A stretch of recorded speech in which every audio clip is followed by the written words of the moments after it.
All right, we'll go back to Gary Johnson in a second. In the meantime, taking his place is Doug Wilder, the former governor of Virginia, the man who paved the way, the first African-American governor in this country, paved the way for Barack Obama. And he's had to live that down ever since. Governor, it's very, I kid. Very good to have you, my friend. Thank you for being ready and able. Neil, it's always good to be with you, always. What do you make of this dust-up? Maybe you encountered it yourself, going through Virginia politics and all this. You've seen it on the state and national stage. But it's one thing to have your differences, I guess, with the nominee. But when the people have spoken, whether you agree or disagree with them, they've spoken. And this wasn't even close. So what do you make of the way Republicans are handling this? I agree with you. Donald Trump is the choice of the people. He is the nominee of the Republican Party. And I would say this, people are free to choose and vote for whomever they choose.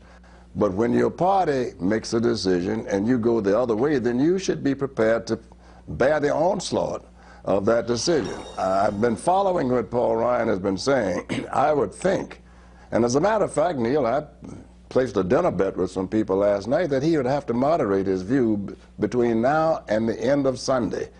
As you know, the media requests and the opportunities for him to be talking about what he's going to do, the question is, why?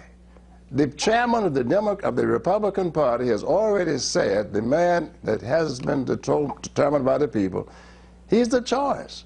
Now, if Ryan is going to be representing another party, he needs to say so. It has nothing to do with whether he's going to be the choice for some dark horse candidacy.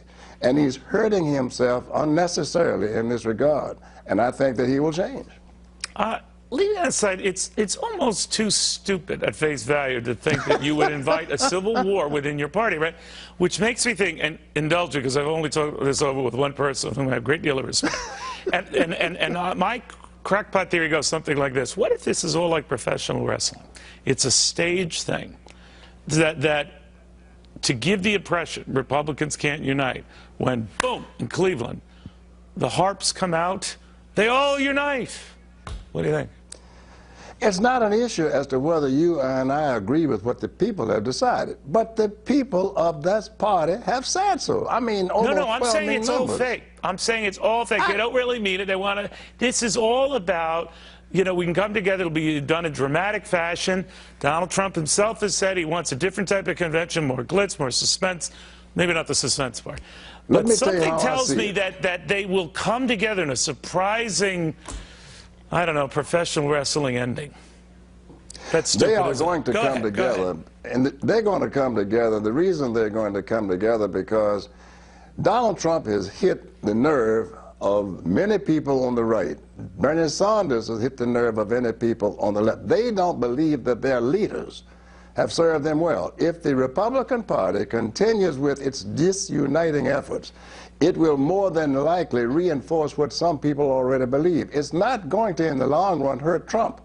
It will literally destroy the Republican Party. But, all right, but if you take away my professional wrestling comment, and this is not some sort of a scripted suspense thing, then you can give them a reason for them doubting Donald Trump. Not only the nasty language he's used targeting many of them, including, by the way, Jeb Bush, who disavowed himself of Trump.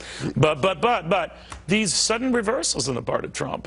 Yeah, he's open to a hike in the minimum wage now, said anything but during the campaign. You know, he is for self-funding during the campaign primary season. Now, not so important in the general election.